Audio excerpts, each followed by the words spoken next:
very excited about our session today called Leadership Hustle, based on a number of the narratives and themes that we have from our book Association Hustle that we published just a few months ago. I really look forward to a dialogue today that is going to last 30 minutes. We'll end at 3 o'clock Eastern. I am recording today's session for you, so I will make a copy available if you would like to have it afterwards, so you could forward it along to your colleagues, your leaders, or whoever you would like to. I also want to make an opportunity to make this point.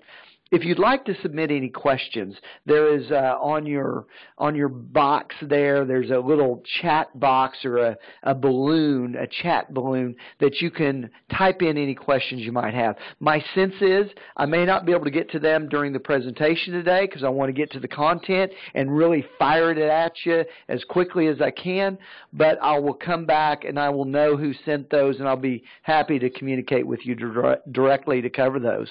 Let's talk about what we're going to cover today. First on the agenda, I want to come at this from the perspective of watching and working with association chief executives on a daily basis. And this is also, I think I'm going to develop some trends for you. I know that many of you are senior leaders in your association, and I think it applies to you as well, okay? But we're going to talk about how some of the best CEOs are taking care of their business, and I want to describe that in detail, how they are bringing and keeping some of the very best team members to propel their association forward, how they're working effectively with their boards to make them more strategic. And I'm going to sprinkle in, if you will, throughout this, some stories that I've got from doing and working with association CEOs for a number of years. Just to give you a quick background along those lines, I've been in the association space, for those of you that don't know me, for almost 30 years.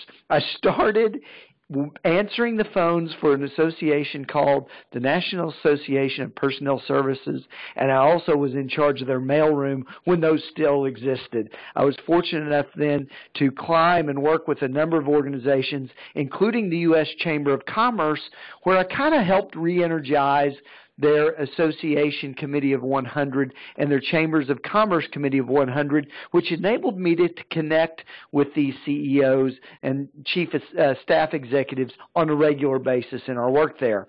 Fast forward 9 years ago, launched a company that sells millions of dollars of membership and sponsorship and ads and exhibits for associations, and we're speaking with prospective members and sponsors of trade associations on a daily basis, which enables me to maintain that connection with the association CEOs because we're in the middle of their business every day. So that's where I'm coming at this from. Here's what I see as a different type of leader that associations need now. They're challenging the previous norms of the way associations used to behave. Because here's what they're doing. They're more market-driven. They're asking the fundamental question of, what do the members of this organization want from us now? They are increasingly willing to, I would say mothball or throw to the side of the road programs, services, meetings, and events that are no longer relevant and launch new ones. They're willing to throw an elbow politically, either through their political and election program or even on with their membership in their industry on things that are no longer fit. And what I think is valuable there is they are developing associations that actually stand for something.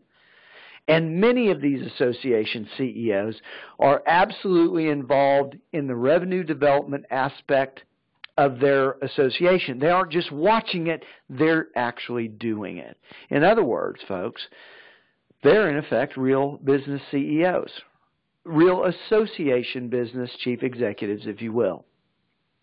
So let's go into that into a little more detail. How are they actually taking care of business? How are they involved in the business? And here's what I think is extremely interesting. Right now, I've been working with a number of association chief executives that came from within industry or within their membership or was a former board member. And they are, what I'm seeing, they are much more likely to ask some of these questions than maybe some of the traditional association CEOs that have been around for years. They're asking some of the fundamental questions like, what are the major issues affecting my industry and how are we going to play with them? For example, is it workforce? What do our members expect of us to do, not only on this issue, but others? I'm reminded of an association that I worked with a number of years ago. They had a huge membership base. It was very politically active, and advocacy was the central component of its value proposition. But they chose to go into a direction of selling stuff, business services, rental car, travel programs. It wasn't what the members really expected of them, and it didn't meet their expectations. They're also looking at other associations and what they are offering in a way to differentiate themselves from other associations. I'll give you a perfect example right now. I'm not telling you anything that's new. There are many associations in the financial services space. There are many associations in the food and beverage space. In fact, many of these organizations are sharing members across these different organizations. My thinking is that sooner or later, especially as there's mergers and consolidations in the space, those companies are going to begin to pick and choose which associations deliver for them the most and which are different. And what I'm seeing increasingly in some of these big industries, the associations are offering the same things over and over again. Sooner or later, these members will begin to pick and choose who they want to be a part of. They're also, these association executives are asking the question of, does the current membership model fit our needs, and is it able to sustain this organization long term? I'll give you an example. We have a number of associations that we work with that still have a cap on the top line of their membership dues. It maxes out at a certain standpoint, although you have, in some cases in that industry, members are buying in each other and going above and beyond the cap. The membership dues model is no longer sustainable, as an example. They're also then looking at other revenue growth areas that associations are getting involved in. Here's a trend. The trade association side, they're going, hey, maybe we can offer individual certifications for people within our industry to make it more professional development oriented. Professional societies or individual membership groups are now looking at corporate memberships or group memberships. What are other people in the association space doing? So fundamentally, these executives are asking the question, hey, if we launch this bad boy today, who would be the target market, what would be the value proposition, and the pricing to sustain the organization? That's what they're asking, and that's what the leading association CEOs are really constantly pushing their staffs and their leadership to address. If you want to learn more about that, I would encourage you to read an article by my friend Dan Veroni about members that are hiring transformation, and that's what we're talking about here. They're changing their organization fundamentally. Here's another thing that I'm seeing. These association leaders that really have this leadership hustle, I saw yesterday that CEO update, and I like that publication. This isn't their problem. But I think that we've got a perception, there's an issue out here in the association chief executive space where many of these folks are more worried about where do they list on the CEO update salary list.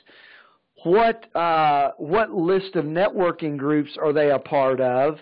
How are they being received on the banquet circuit? And what receptions are they going to rather than running their association? They're more focused on the next job and showing up at all the networking events where the executive recruiters are going to be there than running their shop. And I think it's an issue in the association space, and that may be controversial, but I've got to go in these high-profile CEOs, and I'm going in afterwards to try to build and kind of fix the things that are in place with a new CEO. And there are people that aren't on those lists, and they may run smaller associations, and they may not get all the headlines, but they're doing great work because they're a monster. They are absolutely passionate about implementation and remaining market relevant in their industry. Here's another thing. I spoke about this yesterday on LinkedIn with a live video. The very best association chief executives know the difference between an industry organization and a membership association. Here's what I mean by that. A lot of associations like to say, hey, we represent this industry, and we represent all these companies and all the people that work in these companies, and they've got this broad scope, and it really sounds great at a congressional hearing, right? But here's the thing, at the same time, they wonder why they have free riders. And I think they're actually free riders to membership, people that say, oh, you're going to do that work anyway. And it actually, that industry organization perspective reinforces that mentality. The best associations that I've worked for understand that they are a membership association. They're advocating for their members. And in fact, they wouldn't imply that they represent other people that aren't a member because they have no idea what their business is about. How could I advocate for you? They're absolutely fanatical about returning investment to their members and providing them support to help them grow their organization and the members of the organization. They understand that there is a certain pleasure or pain of being a part of this organization, and recognizing that if you join, oh my gosh, we're going to do so much for you. You're going to get pleasure, and your company is going to grow because of being a member. And if you're not, there's going to be pain because you're left out. We're not supporting you. We're not advocating on your behalf because we don't know you. And they know the difference between the two. Here's the other thing I see. The association leader of now that's hustling, that is being successful, is absolutely getting involved in business development. I have two quotes from a mentor and probably, I would say the greatest association fundraiser of all times. That's Tom Donahue, the current CEO of the U.S. Chamber of Commerce. Had the pleasure of working with him twice. He said these things: if you don't have the money, you can't do it. If you don't have the cash, you don't make the dash. And in fact, the more resources that you have, the more likely you are to fulfill the mission of the organization. And he also gave me some really good sales tips. He said, make your case, look them in the eye, and then shut up. Next guy that talks loses. I think it's funny, it's kind of cavalier, but it also happens to be true. So if you're not involved in this and you're in a CEO role or a chief executive or a senior leadership role, I would encourage you to do this. Walk down the hallway and ask your sales team, who are the top prospects? When was the last time they were contacted, and how much money would they bring in if they, let's say it's membership, if they join the organization? Bang! They ought to be able to do that right away. Because I can tell you this, any one of our clients could ask that question, and I could pull a report to them in seconds and tell them the exact same thing. That's the kind of rigor these association CEOs need, and I think the top ones are asking for. They get weekly sales reports. They get weekly activity reports about what's going on in their business. And the other thing that I think I would encourage you to think about is let's talk about stay on membership. I would have your membership team deliver a membership presentation to you like you're a prospect. I would have you do the same thing. Uncomfortable, yes. Will you learn? Absolutely. And will you be able to tweak and articulate that value proposition better? Because, hey, if I wouldn't join after hearing it, do you think a guy that's actually given you $100,000 to join would? Extremely powerful tactic. Then, if you really want to go to the next step, I would encourage you to take 5 prospects and sell them yourself. You're going to learn so much about whether that narrative and that theme of your membership resonates or not. You will be amazed, and you'll be a better executive because of it. The other thing, so they're involved in their business. The other thing they're involved in, they're putting the best team together possible. You can see the talent when you walk into an organization, and whether they're really serious or not, or they're just playing out the string. I'm going to give you a couple perspectives from my own work and also from the associations that I've worked with. I conducted a membership study a few years ago with a great guru in the business space, but he was doing this for associations. His name was Michael Tracy. He says, I think we've got a problem with the talent level in associations. Whoa. I said, that's going to be controversial. Don't say that in my program, right? But he said, well, they have some of the best lobbyists around, but in other areas, I think the talent is a little soft. I said, well, how would you know? And here's what he told me in this quote. The indication that you have a great team, I think it might have been great, is that members want to hire them. Ask yourself, do members want to hire the people that are on your team? And if so, I bet you might be more valuable. If they don't, then you might have a problem in the marketplace. Here's the other thing that I've learned. I've probably hired, I've interviewed or hired, let's say it's hundreds of people. I like to give people a chance. A second one. The people that look good on paper may not be the superstars. I like to look at folks that have a special component to them, a special quality that shows me that they show up every day. They have a let's light the candle kind of attitude. They're proactive and passionate about helping people solve problems, which is what associations are all about, and they stick. You can see it when you look at a resume. Someone that changes their position every 2 to 3 years, you know what? You can fake it for about a year before they figure out you're any good or not. Second year gets kind of tough. Third year, you're getting pressure. They move on to something else. That's how I've looked at hiring, and I can tell you that there are folks that may not, let's make it an NFL theme, right? They may not be great in the combine, but man, once you get them on the field to play, they're fantastic. Then what is most important is you've got to communicate with this team on a regular basis.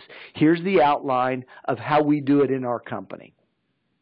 Pep rally, 30 minutes on the fundamentals of what is happening in our business, 30 minutes phone call, Monday, Wednesday, Friday, almost without exception, unless somebody wants to do business with us and I got to jump on a phone call.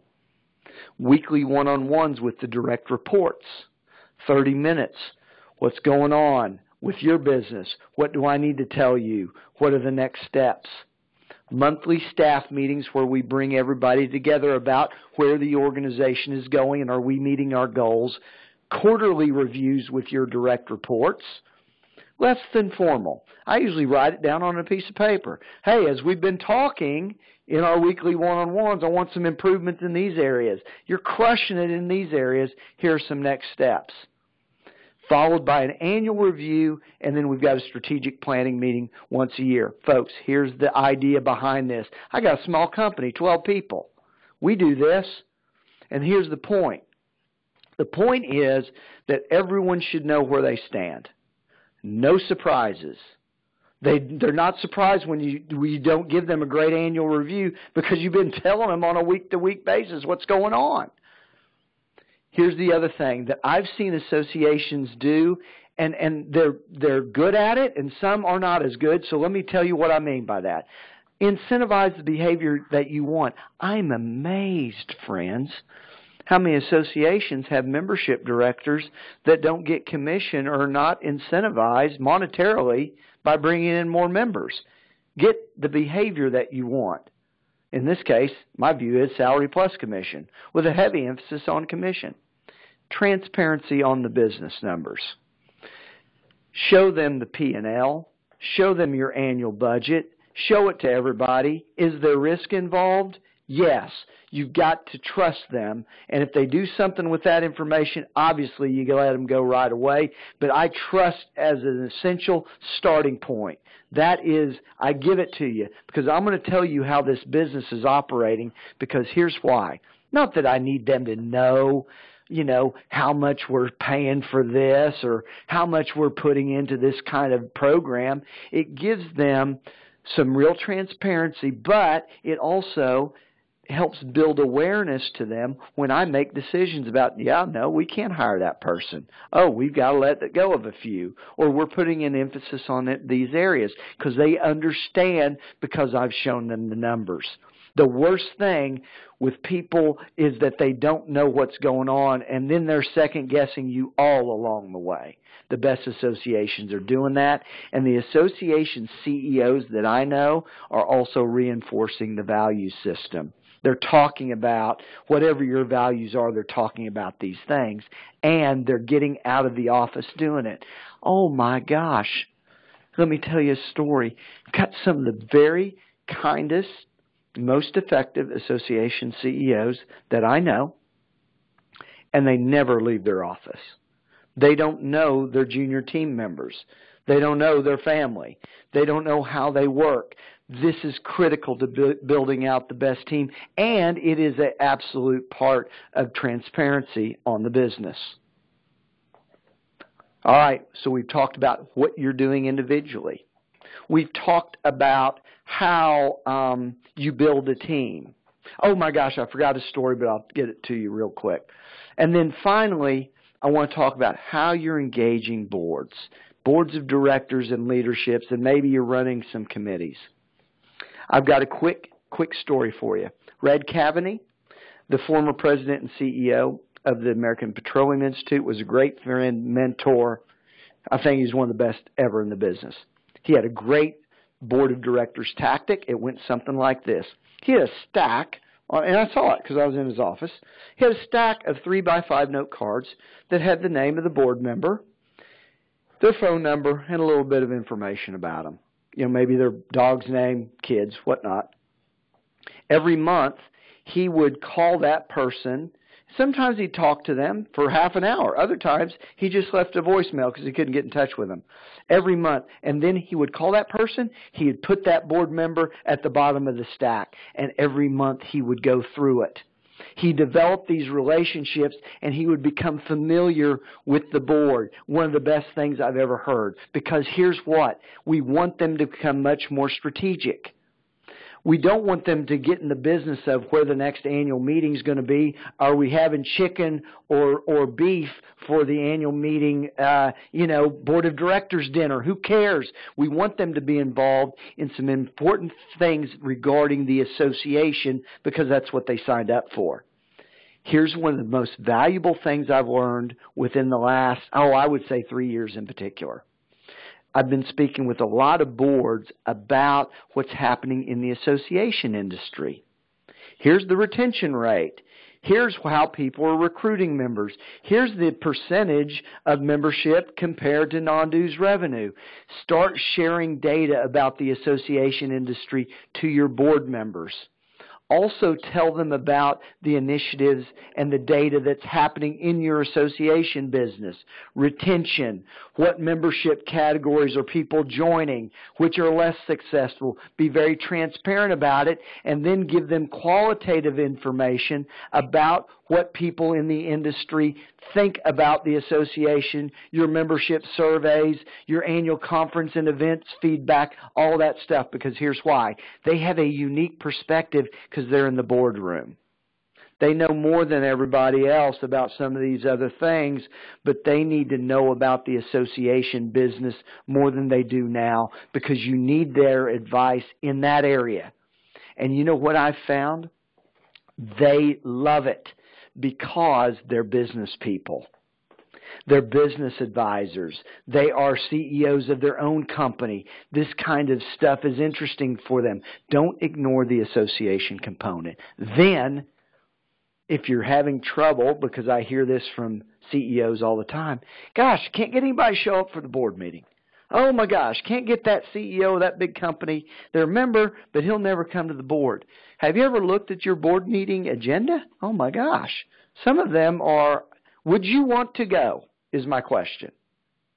So, here's an agenda, 1 through 4. Put it in your own words that you may want to do. Here's what I told my friends on a retreat the other day. I said, guys, and they were having trouble with board participation, so much so that they couldn't hold a quorum, right? That's what was the stimulus to solve it. I said, guys, here's what we got to do. This board of directors meeting must be the best, most thought-provoking gathering of industry leaders that you can conduct every single time. Every time. So an agenda might look something more like this. Hey, here are some overall socioeconomic trends globally that may be affecting American businesses, including ours. I don't know, it may be about workforce. It may be about automation. It might be about unmanned vehicles. I don't know. Here is an industry session that is relevant to you. Hearing maybe from some of the industry leaders presenting information about their company and areas that they're seeing success. Always a big draw. Finally, then go into an association area of interest. What are some association developments? If you want them to give you some strategic advice on the future of the annual meeting, maybe you should have and can develop some dialogue around, hey, here's what's happening around the thriving association annual events, and here's why, and here's what they're doing. Again, building that association muscle. And then go into the governance business, the weather report from the audit committee, or whatever it might be. Too many times we get on number 4 and we start with item number 4 and we never get past it. And these guys are ready to hit the road, either going to the golf course or getting on a plane to go home, so they never come back again. My goal here for you is to solve that issue with a better, more engaged board by having ongoing dialogue, building out their association muscle, if you will, giving them more information, and then building a board of directors meeting that you might want to go to. Let me finally offer you some steps moving forward today. If any of this content resonated, I would say do these things. 1, get with your membership team and sell a membership. 1, you're going to realize, I think you might recognize how difficult it is, and it may change the way your association begins to theme out its membership by segments. It can't be just general. Oh, we represent you. We're the voice of the industry. Hey, we're your voice on Capitol Hill. So what? You already have those people that get that. You need something different. I would encourage you to pick one prospect at least and sell them and see what it's like. The second thing, start today and grab a pad and start jotting out the board meeting that you would want to go to and attend. Third, make sure you schedule weekly one-on-ones with your staff. They're only 30 minutes and they go something, and I've got a template agenda for you. If you want it, just ask me. That goes like this. What are your things that you're working on that I need to know about, and any questions you have about it? Here are the things that I have. Here are the next steps and follow-up, next action items. It's very simple, 30 minutes, powerful. Gives you the opportunity to give absolute feedback on their work and performance. If this is the kind of content you'd like, I got one more thing for you to do. If you haven't done it yet, go ahead and buy the book. Go on to jpmoery.com and purchase Association Hustle. I'd be happy to send you a signed copy. And if you want to connect on any of our content, we're delivering free webinars like this on a monthly basis, and we have all these platforms where we're posting every day about the things that might help your association grow. I'm delighted with the opportunity to connect with you today. I hope these leadership tips and trends are helpful. I'll check the chat box if you have any questions. Thank you for joining me today, and best of luck to you. Bye-bye.